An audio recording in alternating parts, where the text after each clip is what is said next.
Vamos pensar então sobre a doutrina da eleição incondicional.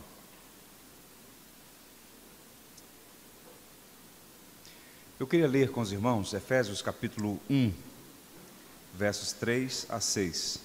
Não vou fazer uma exposição do texto de Efésios, mas é um texto clássico que aponta para essa magna doutrina da nossa fé.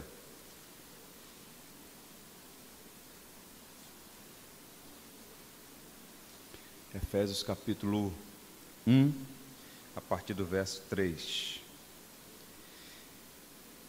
Bendito o Deus e Pai de nosso Senhor Jesus Cristo, que nos tem abençoado com toda sorte de bênção espiritual nas regiões celestiais em Cristo, assim como nos escolheu nele antes da fundação do mundo, para sermos santos e irrepreensíveis perante ele, e em amor nos predestinou para ele, para a adoção de filhos por meio de Jesus Cristo, segundo o beneplácito de sua vontade, para louvor da glória de sua graça, que ele nos concedeu gratuitamente no amado, no qual temos a redenção pelo seu sangue, a remissão dos pecados segundo a riqueza da sua graça, que Deus derramou abundantemente sobre nós em toda a sabedoria e prudência, desvendando-nos o mistério da sua vontade, segundo o seu beneplácito que propusera em Cristo, de fazer convergir nele, na dispensação da plenitude dos tempos, todas as coisas, tanto as do céu como as da terra. Nele digo, no qual fomos também feitos herança, predestinados segundo o propósito daquele que faz todas as coisas, conforme o conselho da sua vontade, a fim de sermos para o louvor da sua graça, nós, os que de antemão esperamos em Cristo, em quem também vós, depois que ouvistes a palavra da verdade, o evangelho da vossa salvação, tendo nele também crido, fostes selados com o Espírito Santo da promessa, o qual é o penhor da nossa herança, até o resgate de sua propriedade, em louvor da sua glória. Deus nos abençoe. Texto belíssimo. Se você observar, esse texto de Paulo aos Efésios é uma doxologia. Paulo começa a carta aos Efésios tributando glória ao Deus Trino. Há um arranjo didático aqui, nessa passagem que nós lemos, nessa perícope, em que Paulo começa tributando glória ao Pai, glória ao Filho por sua redenção em nosso favor, e glória ao Espírito, que é penhor da nossa salvação. Então nós somos cristãos monoteístas trinitários. Nós cremos que a salvação é obra do Deus Trino. O Pai planejou a salvação, o Filho a realizou na cruz, e o Espírito é quem aplica a obra do Filho que o Pai planejou. É uma doutrina belíssima, que deve fazer o que fez com o apóstolo Paulo, nos colocar na ponta dos pés em louvor a Deus por tamanha graça e bondade para conosco. E aqui vale a pena considerar algumas verdades que iluminam a mente e aquecem o coração. Falei para vocês que as doutrinas da graça estão conectadas na tradição batista, né? O calvinismo, a fé reformada, e o maior expoente dessas doutrinas, né, do ponto de vista do legado documental das obras que escreveu, o John Gill. E nesse livro, A Causa de Deus e da Verdade, ele diz o seguinte sobre a eleição. Deixa eu ligar aqui o aparelho. Esta eleição eterna de certas pessoas para a salvação é absoluta, incondicional, independente da fé, santidade, boas obras e perseverança como causa ou condição, sendo tudo isto fruto e efeitos da graça eletiva, não causa ou condição. Por isso, são chamados escolhidos, não porque eram santos, mas para que fossem santos. Está aqui o Gill sintetizando, resumindo e reverberando o que os batistas particulares criam e que ainda hoje faz parte da nossa tradição enquanto batistas reformados. E eu queria, meus irmãos, a atenção de vocês para pensar um pouco sobre essa doutrina e mais à frente fazer algumas aplicações. E parte do que eu vou compartilhar com os irmãos está nessa obra magna do John Gill, A Causa de Deus e da Verdade. E quais são os pontos aqui para a gente lembrar? A salvação é uma obra soberana do Deus Trino. Ainda há pouco disse seus irmãos logo depois da leitura da carta de Paulo aos Efésios. Então, houve um planejamento, né? Na plenitude dos tempos, o Pai enviou o Filho, diz o apóstolo Paulo aos Gálatas. E o Espírito foi enviado pelo Pai e pelo Filho para nos convencer do pecado, da justiça e do juízo. Então percebam que a redenção do povo de Deus é obra do Pai, do Filho e do Espírito. O J. Packer, ele tem uma expressão muito interessante, que ele bebe dessa longa e maravilhosa tradição. Ele diz o seguinte: a Trindade é a base do Evangelho, e o Evangelho é uma declaração da Trindade em ação. Você já parou para pensar nisso? Que você foi amado desde a eternidade. Em um tempo em que não havia tempo, Deus escolheu amar um povo para si. E na plenitude dos tempos, Ele envia o seu Filho numa missão redentiva. Cristo não veio a este mundo para ser um exemplo de moralidade, não é? Um mártir da paz. Isso tudo não tem relação com a obra primária de Cristo. De fato, Ele é o maior exemplo, Ele é o homem perfeito, mas Cristo nasceu para morrer. Todas as vezes que nós celebramos o Natal na nossa igreja, eu digo para os irmãos, o Natal é o prelúdio da Páscoa. Cristo nasceu para morrer.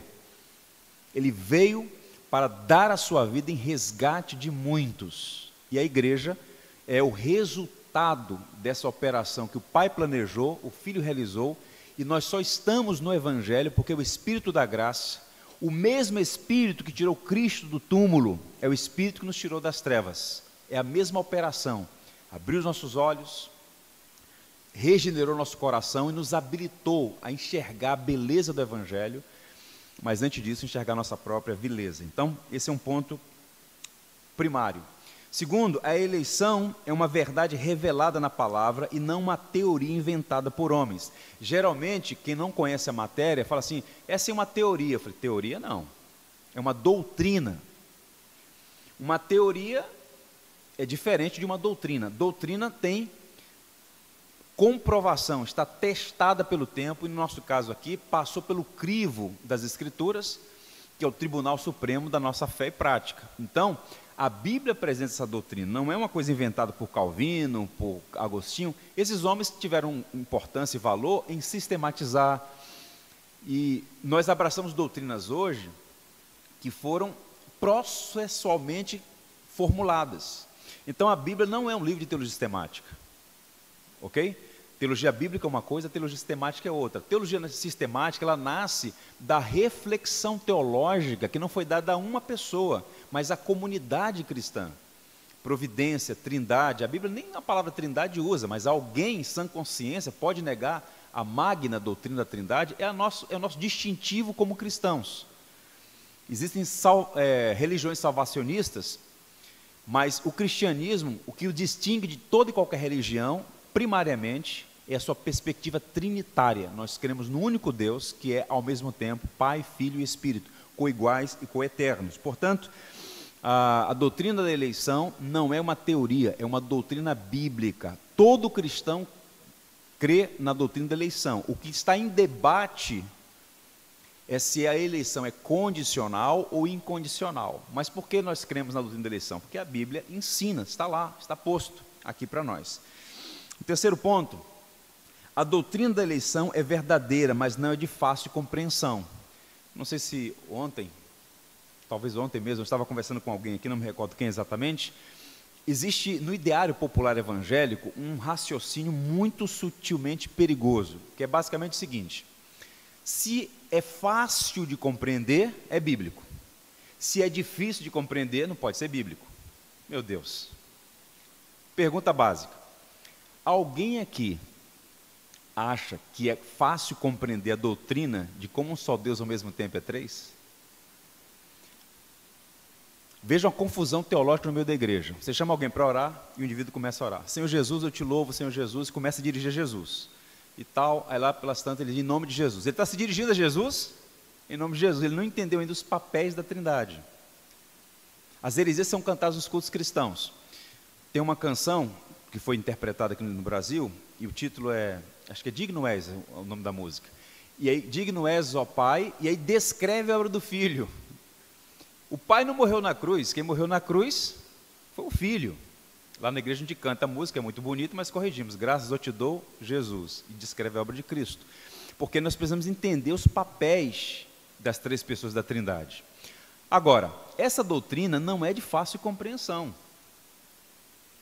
Alguém disse com muita propriedade: tente entender a Trindade e você vai perder o juízo. Negue a Trindade e você perde a salvação. Agora, Agostinho gastou 14 anos da vida dele debruçado em reflexão teológica para escrever sua obra Trinitas. O indivíduo lê um artigo com 2 páginas, não entendo isso não pode ser de Deus não. E tem muita gente que comete esse tipo de suicídio intelectual, né? Eu diria, uma preguiça reflexiva. Então, há doutrinas que demandam o quê? Reflexão. Eu acho muito interessante aquela palavra de Paulo a Timóteo, quando ele diz assim: pondera o que eu acabei de te dizer, e o Senhor te dará compreensão. Paulo não diz, fecha os olhos, levanta as mãos, e você vai ouvir uma voz. Pondera, pensa, raciocina, e o Senhor te dará compreensão. À medida que eu gasto tempo, honestamente, com humildade, pedindo iluminação do Espírito, o Senhor vai ampliando o nosso entendimento. E não é um exercício solitário. Nós temos que aprender com aqueles que nos antecederam na fé. Você pode contestar Santo Agostinho. Tem que ter peito, mas pode. Ele não era perfeito? Agora, o que é impressionante é a altivez de alguns evangélicos. Nunca leram nada. Fulano é um herege. Fulano não sabe de nada. Eu falei assim, você que sabe. Uma vez eu escrevi no Facebook, eu estou saindo desse negócio porque é uma guerra terrível.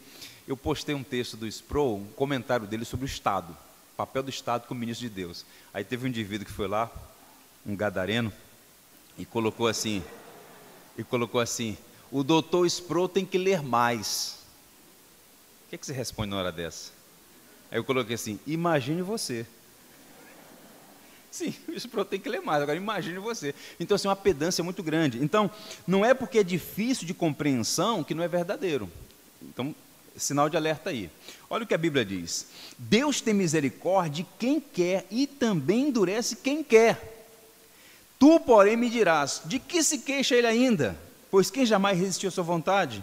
Quem és tu, ó homem, para discutires com Deus? Porventura, pode o objeto perguntar a quem o fez, por que me fizeste assim?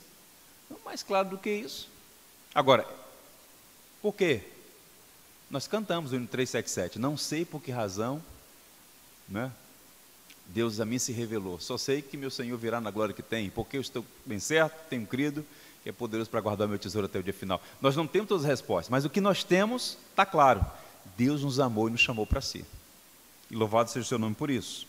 Vejamos, esses são os pressupostos. Agora, vamos pensar que no autor da eleição, o texto de Efésios que eu li aponta claramente nessa direção, né? Ele fala aqui, ó, ele nos escolheu antes da fundação do mundo para sermos santos e irrepreensíveis, nos predestinou. Toda a linguagem que está apontando para um autor, aquele que é de fato o planejador dessa redenção, no caso aqui especificamente o nosso Deus e Pai. Escrevendo aos Tessalonicenses, Paulo diz: entretanto devemos sempre dar graças a Deus por vós, irmãos, amados pelo Senhor, porque Deus os escolheu desde o princípio para a salvação, pela santificação do Espírito e fé na verdade. Percebam aqui, na contramão do que muitas pessoas fazem, Paulo não apresentava essa doutrina para ser objeto de debate frívolo. A doutrina da eleição deve levar a igreja à adoração.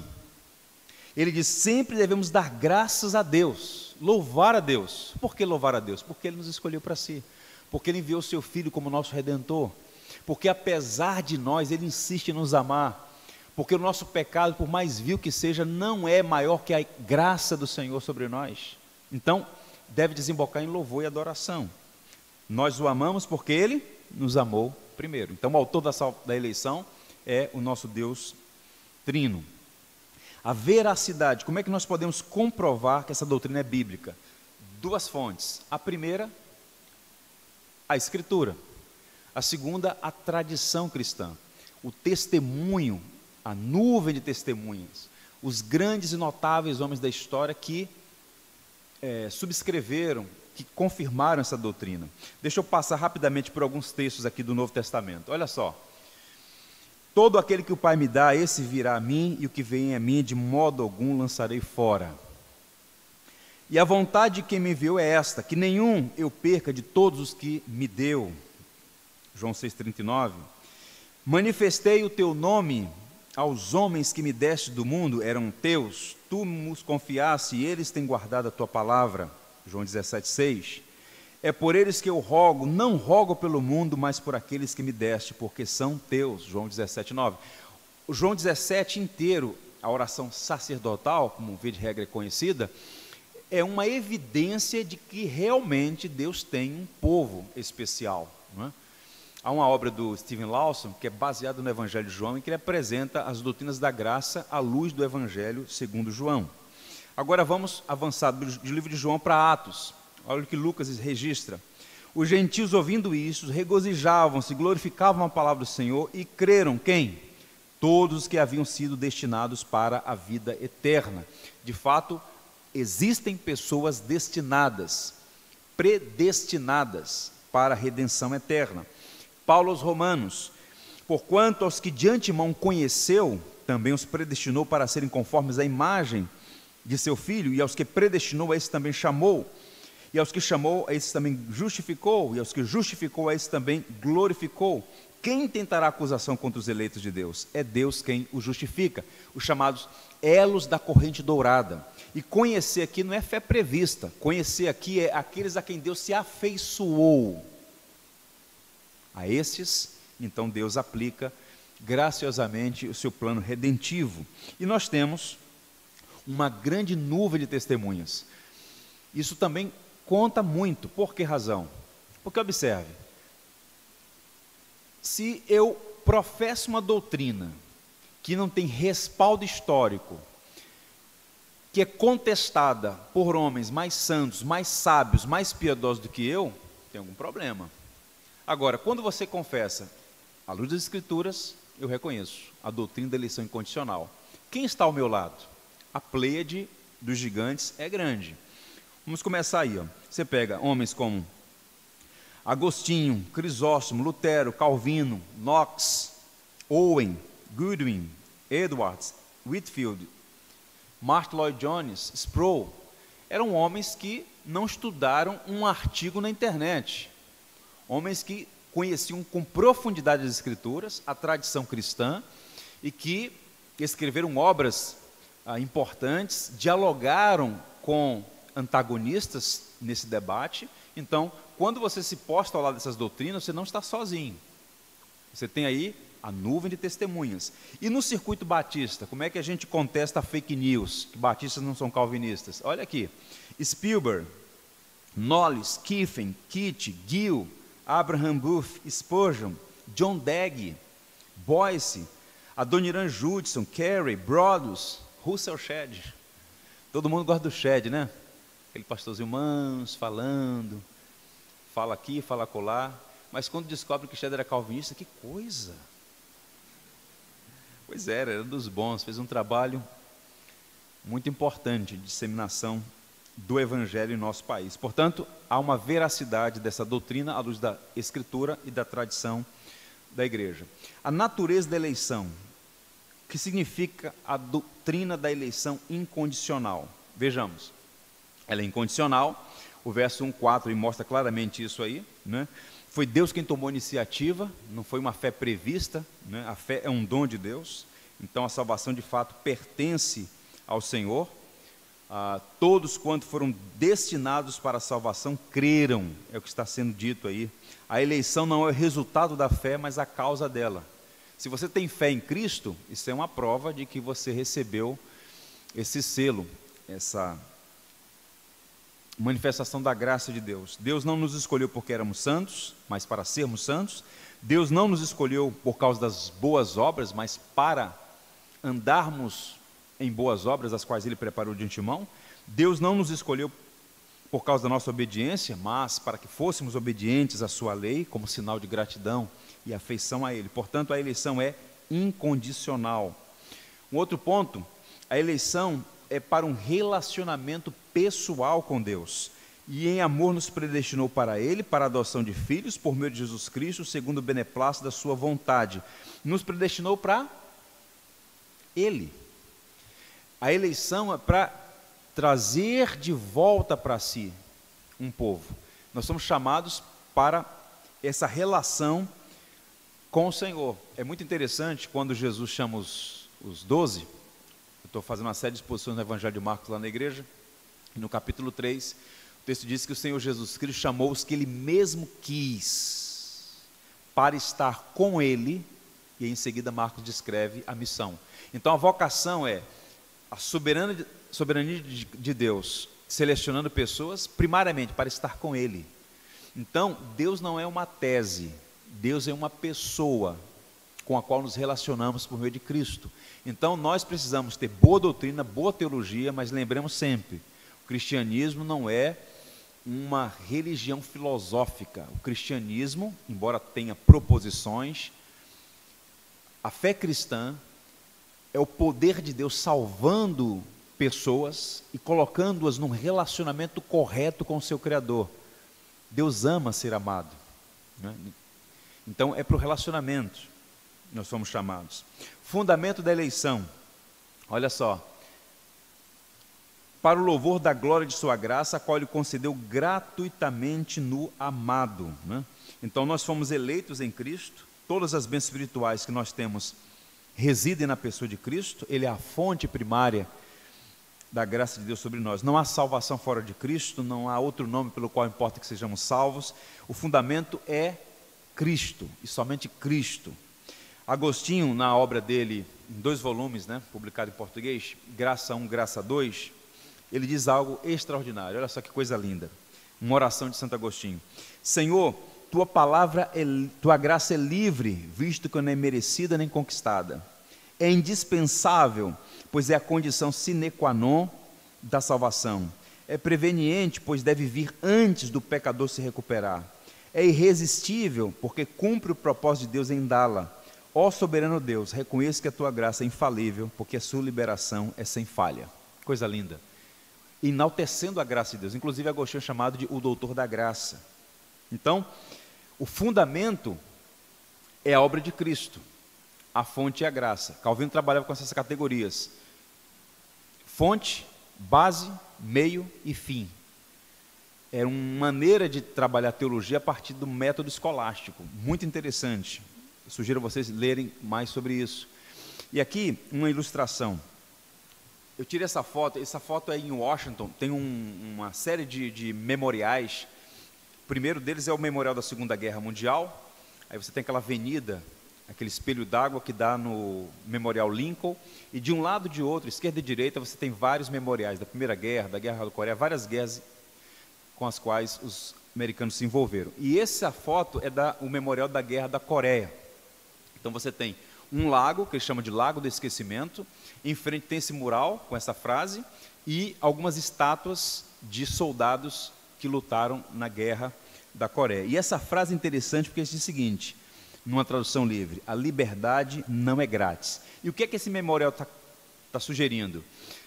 Que a Coreia do Sul, né, que é uma potência tecnológica, de liberdade e tal, ao contrário do Norte, para que a Coreia fosse o que é hoje, pessoas tiveram que dar a sua vida. A liberdade não é grátis.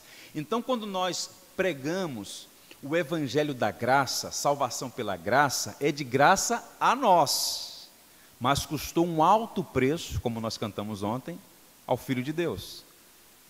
Ele teve que dar a sua vida em resgate, não é? Ninguém atirou, ele voluntariamente a deu. Ele disse para Pilatos, Pilatos na sua empáfia: abre a boca, te defende que eu tenho poder para te soltar. E Jesus disse para Pilatos: nenhuma autoridade você teria sobre mim se do céu não te fosse dada. Ninguém tira a minha vida, eu voluntariamente a dou. Ele escolheu morrer em nosso lugar, para que a salvação, que custou um alto preço para ele, fosse gratuita a nós. Por isso Paulo fala da eleição gratuitamente no amado. Isso é lindo e é verdadeiro. Observe, o livro da vida do Cordeiro que foi morto desde a fundação do mundo. Embora Cristo tenha entrado na história, na chamada plenitude dos tempos, na perspectiva de Deus, que está fora do tempo, o Cordeiro foi morto antes da fundação do mundo. É algo lindo mais do que lindo, emocionante, encorajador, nos inspira a fé. O tempo da eleição, aí Paulo falando aos Efésios, de Cristo amou a igreja, assim mesmo se entregou por ela, texto lindo também. E qual é o tempo da eleição? Olha só, antes da fundação do mundo. Isso é tão profundo, tão extraordinário. Existem coletâneas de pregação de Spurgeon, que são assim, muito instrutivas, encorajadoras. E tem um sermão do Spurgeon sobre a doutrina da eleição, salvo engano, acho que a Fiel publicou no opúsculo, um livreto. E nessa passagem, Spurgeon está pregando para a sua igreja em Londres, e quando chega nesse tema da eleição antes da fundação do mundo, ele escreve 2 parágrafos, que assim que são irretocáveis, a beleza, a maneira como ele apresenta essa doutrina. Não vai passar no slide, eu vou ler para vocês. Eu vou ler pausadamente, ouçam.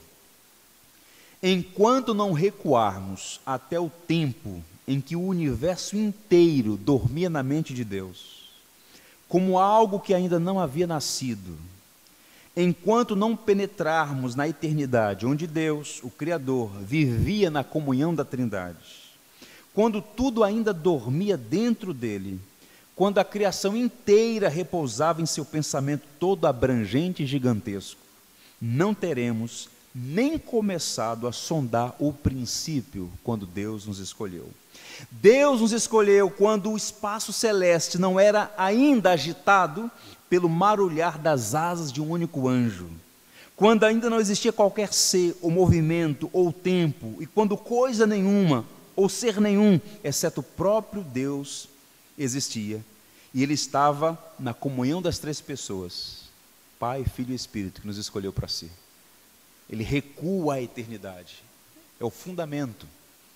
Então, na Ordo Salutis, esta ordem da salvação começa fora da categoria do tempo, na eternidade. Antes da fundação do mundo, Deus nos escolheu para si. Não é fácil compreender isso, foge a nossa capacidade de compreensão. No entanto, é verdadeira, razão pela qual Paulo diz para Timóteo: Deus que nos salvou e nos chamou com santa vocação, não segundo as nossas obras, mas conforme a sua própria determinação e graça, que nos foi dada em Cristo Jesus, quando? Antes dos tempos eternos. Um paradoxo, tempos eternos, se é tempo não é eterno, mas é a categoria que Paulo usa para explicar, ou pelo menos para mostrar que essa eleição não é baseada numa fé prevista, mas no conselho soberano, no beneplácito de sua vontade. Caminhando, o propósito da eleição. Por que Deus nos elegeu para si? Alguns desses propósitos estão evidentes nas Escrituras. Primeiro, para a santidade. O texto fala claramente aí para sermos santos e irrepreensíveis. O que é a obra de redenção? É uma obra de reconstrução daquilo que o pecado maculou. O ser humano, ele foi maculado pelo pecado, em Adão todos pecaram. A obra de Cristo é refazer, é uma recriação, é uma nova humanidade, é um novo povo. E a redenção que Cristo opera na cruz do Calvário, ela não apenas salva indivíduos, mas ela vai, de fato, restaurar toda a criação. É uma redenção cósmica. Pedro diz que nós aguardamos novos céus e nova terra onde habitam a justiça. Então o que Cristo fez é de impacto tão grande, é o evento mais importante da história, e tão poderoso, que jorra benefícios para frente e para trás. Todos os salvos são salvos graças ao que Cristo fez. Qual é a diferença básica entre um salvo do Antigo Testamento e um salvo a partir da obra de Cristo no Novo Testamento? A direção do olhar. Abraão viu o meu dia e se alegrou, disse Jesus. Espera aí, você não tem nem 50 anos, como é que Abraão viu o teu dia? Antes que Abraão existisse, eu sou. Os antigos olhavam para frente, para a promessa, para aquilo que Deus faria. E ao crer em Deus, isso lhes foi imputado como justiça. Justiça de Deus, que é Cristo. Nós hoje fazemos o quê? Olhamos para trás, para o que Cristo fez. De modo que a obra redentiva tem poder retrospectivo e prospectivo. É um sangue que jorra a salvação para frente e para trás. Todos que são salvos no amado Filho de Deus, na obra perfeita de Cristo, que não precisa da nossa ajuda para nos salvar. Cristo não precisa da ajuda de Paulo, de Pedro, de Maria, de José, de Calvino, de Lutero. Cristo é suficiente. O único homem perfeito, Deus homem, plenamente divino e plenamente humano. E a obra dele é moldar a nossa vida e sua imagem. Paulo diz que nós somos predestinados para sermos conforme a imagem do seu Filho. Então Deus está trabalhando em nós para forjar em nós, moldar em nós um homem novo, uma pessoa nova. E o padrão é Cristo. Um outro elemento para comunhão com Deus, já disse isso anteriormente, né?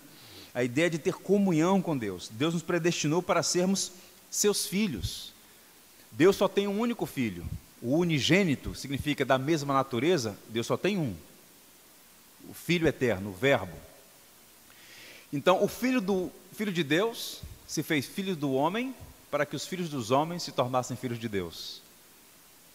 E a gente chama isso de adoção. Nós chamamos porque a Bíblia dá esse nome, adoção de filhos. E o conceito bíblico de adoção, que é uma doutrina também muito importante, que deve ser exposta na igreja, aponta também para a eleição. Warren Wiersbe, que é um grande pregador, foi um grande pregador, disse o seguinte: olha só, um filho natural pode vir quando os pais não esperam, ou mesmo quando os pais não querem, ou ainda quando não se sentem preparados. Mas a adoção é um ato consciente, deliberado e resoluto de amor, é uma escolha voluntária. A própria linguagem que Deus nos adotou aponta para isso, um ato deliberado, consciente, consistente, é uma resolução de amor.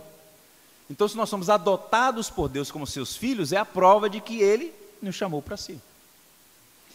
E mais, eleitos para uma vida de louvor ao Deus de toda a graça. Então, ele vai usar essa linguagem aí, repetidamente nesse parágrafo, em outras passagens mais, para o louvor da sua glória e de sua graça, que ele nos concedeu gratuitamente no amado. Ou seja, graça é amor aos que não merecem. Então, essa aliança unilateral, Deus escolhendo deliberadamente amar pecadores como eu e você, tudo para o louvor da glória do seu bendito nome.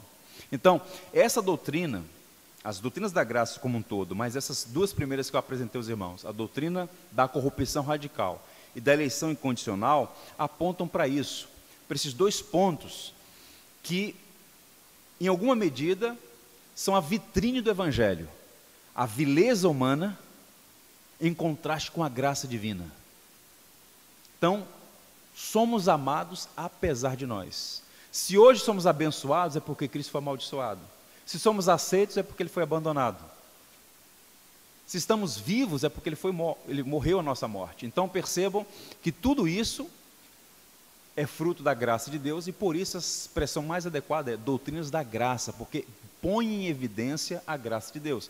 Isso envolve a graça irresistível, a expiação particular, redenção pela igreja. Cristo amou a igreja, assim mesmo se deu por ela, e a perseverança dos santos. O Senhor vai completar a boa obra. O Espírito em nós é o penhor, a garantia de que Ele vai completar a boa obra em nossas vidas.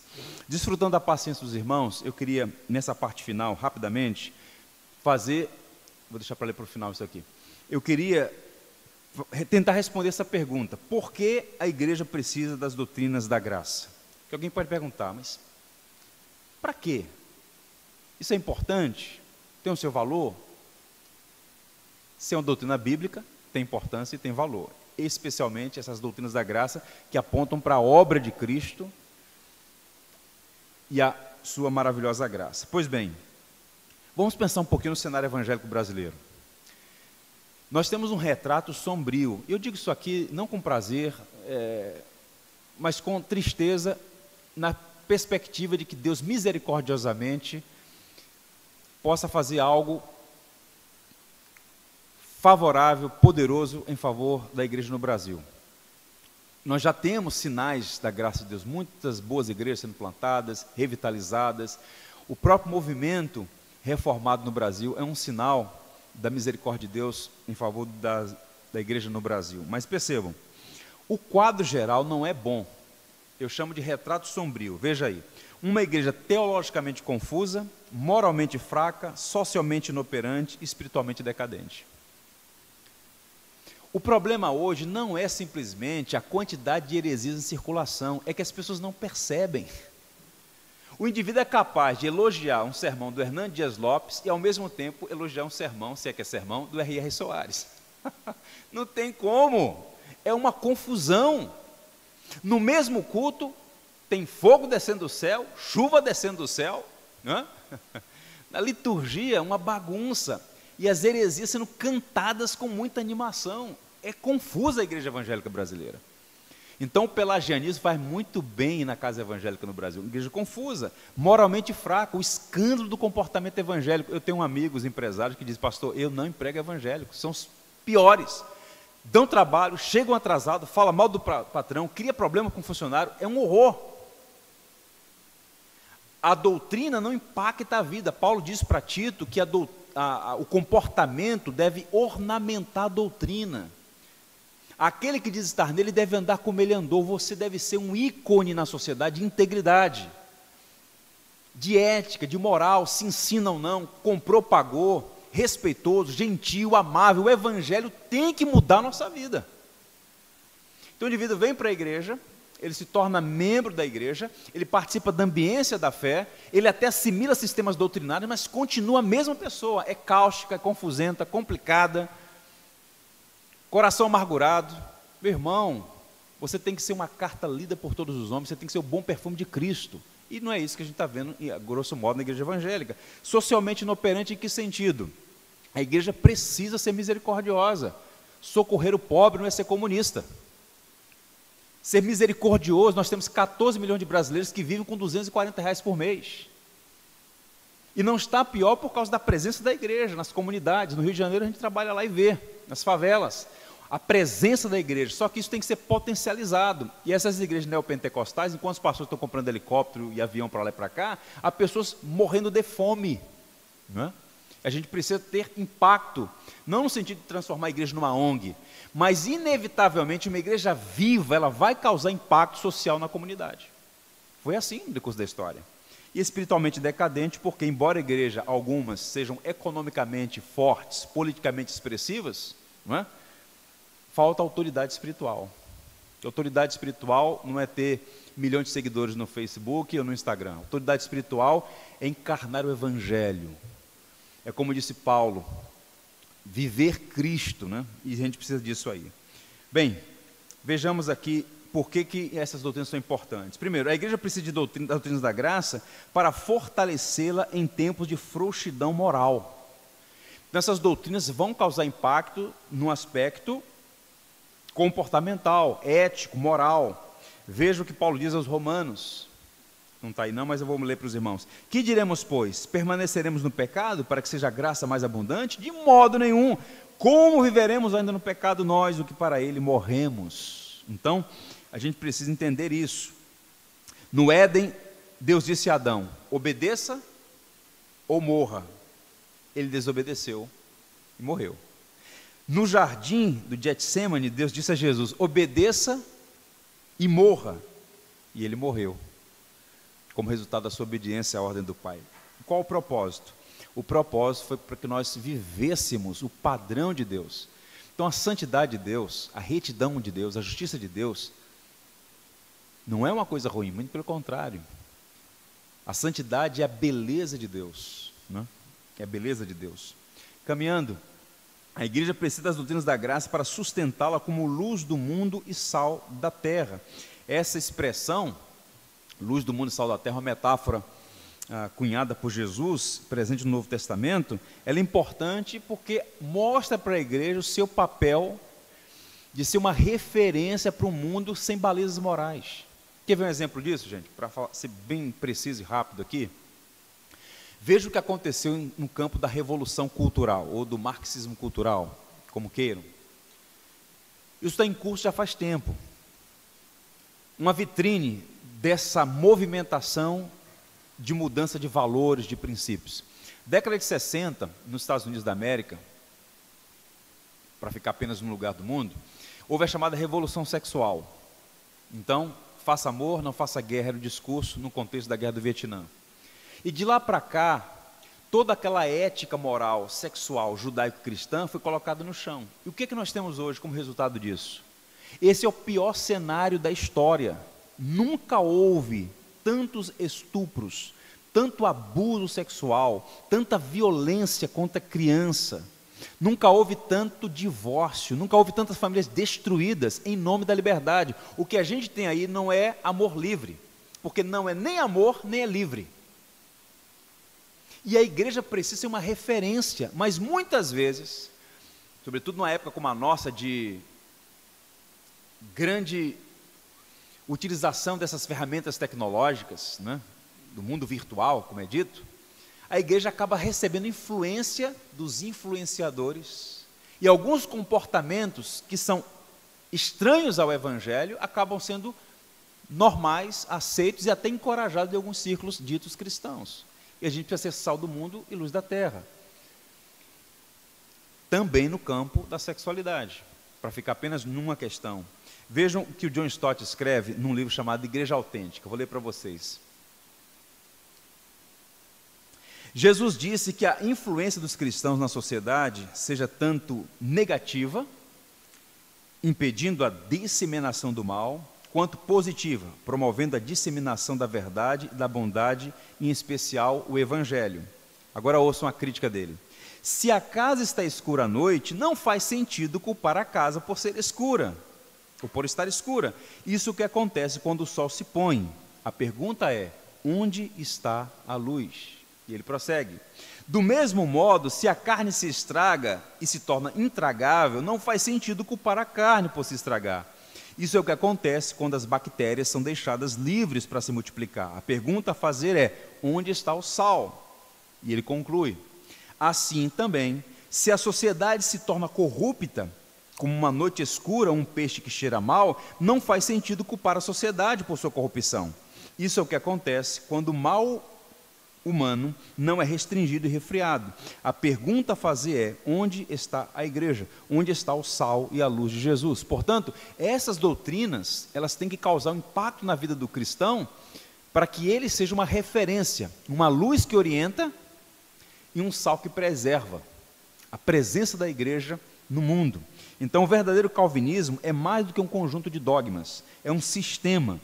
As doutrinas da graça são a porta de entrada para a fé reformada, mas, na verdade, tem implicações em todos os campos. Basta observar, por exemplo, o impacto disso na Holanda do século XVII e XVIII, no próprio Estados Unidos da América, nos países onde, de fato, houve uma penetração dessas doutrinas e como isso causou impacto no indivíduo, nas famílias e na sociedade como um todo. E, por fim, por último, a igreja precisa das doutrinas da graça para vivificá-la como casa do Deus vivo. Então, percebam, de fato, quando a gente começa a entender essas doutrinas, quem somos por natureza, e apesar do que somos, como Deus intencionalmente, deliberadamente escolheu nos amar, e insiste em nos amar, e garantiu que seremos seu por toda a eternidade, isso deve quebrantar o nosso coração, desembocar numa vida que glorifique o nosso Redentor. Há um hino no hinário para o culto cristão que diz, que fala sobre Cristo, né? Um só rebanho, um só pastor, e tem um momento no hino que diz, que é dito, aquele que nos amou e por nós quis morrer. Reverberando Apocalipse 1, há aquele que nos ama e com seu sangue nos libertou dos nossos pecados. Ou seja, essas doutrinas aumentando as nossas afeições pelo Senhor. Então, finalizando, a doutrina da graça, conforme os reformados apresentam, e os batistas de igual modo, ela primeiro encoraja a piedade, elas incentivam a santidade, fortalecem o evangelismo e inspiram a adoração ao Senhor. Então é um contrassenso um cristão, em particular um cristão de perspectiva reformada, altivo. Se você hoje entende melhor essas doutrinas, mais do que um parente seu, mais do que um amigo de outra comunidade de fé, outra igreja, não é porque você é mais inteligente, é porque de alguma maneira Deus abriu seus olhos para compreender. Então, humildade, incentiva a santidade. Você não é salvo pelo que faz, mas se você é salvo, você é um praticante de boas obras, salvos pela graça para as boas obras. Fortalece o evangelismo. As grandes missões foram realizadas por essa base, tendo esse fundamento. Aqueles que são do Senhor haverão de ouvir o seu chamado e se render a Cristo. Não, fortalece o evangelismo. Tente imaginar se você fosse convidado para pregar para as pedras. Imaginou? É basicamente o que Deus chamou a gente para fazer, pregar para um coração duro. Mas por que eu posso pregar para um coração duro? Porque eu sei que entre esses corações duros, há alguns que o Espírito vai pegar ali com o bisturi da palavra, remover a pedra e colocar um coração de carne. William Carey foi para as Índias justamente com essa mentalidade. Mas por que você vai pregar entre os pagãos? Vou pregar entre os pagãos porque o Senhor tem gente ali. E se aprover ao Senhor salvar, o Senhor vai salvar. Mas a pregação é o veículo para infundir a fé salvadora. A fé vem pelo ouvir e ouvir a pregação. Então, a doutrina da graça, ela incentiva a evangelização. E nós devemos pregar o evangelho na esperança, na expectativa de que o Senhor chame os que são seus. Inspira adoração, que é uma igreja reunida no domingo de manhã. É um povo redimido, adorando o Deus Trino, Pai, Filho e Espírito, por sua obra em nossas vidas. Vamos ler juntos? Romanos 11, versos 33 a 36. Paulo chega ao ápice dessas doutrinas na carta aos Romanos, e ele encerra com adoração. Ele diz assim, vamos juntos? Ó profundidade da riqueza, tanto da sabedoria como do conhecimento de Deus, quão insondáveis são os seus juízos, e quão inescrutáveis seus caminhos. Quem, pois, conheceu a mente do Senhor? Ou quem foi o seu conselheiro? Ou quem primeiro deu a ele para que lhe venha a ser restituído? E ele conclui, porque dele e por meio dele e para ele são todas as coisas. A ele, pois, a glória eternamente. Amém. Amém? Vamos ficar em pé, vamos agradecer a Deus.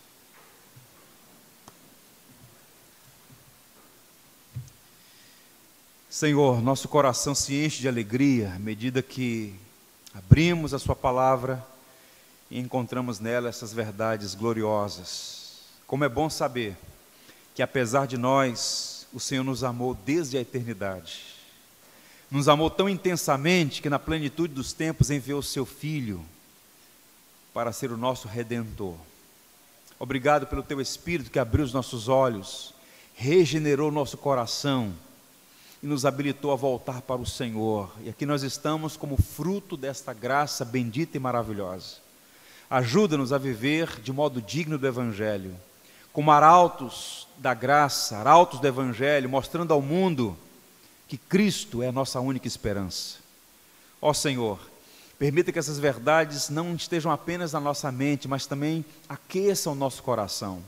Que haja mais humildade em nossa caminhada, mais piedade nas nossas relações uns com os outros, mais afeição pelo Senhor, mais ímpeto na pregação do Evangelho, no compartilhar da Tua graça em nossas vidas, e que nós sejamos sempre encontrados como verdadeiros adoradores, conscientes de quem o Senhor é e do que tem feito em nosso favor por Sua graça bendita e maravilhosa. Abençoa-nos para que possamos ver, Senhor, cada vez mais uma igreja forte no Brasil, fortalecida em sua palavra, para que a igreja possa cumprir a sua missão de ser luz do mundo e sal da terra nesse país.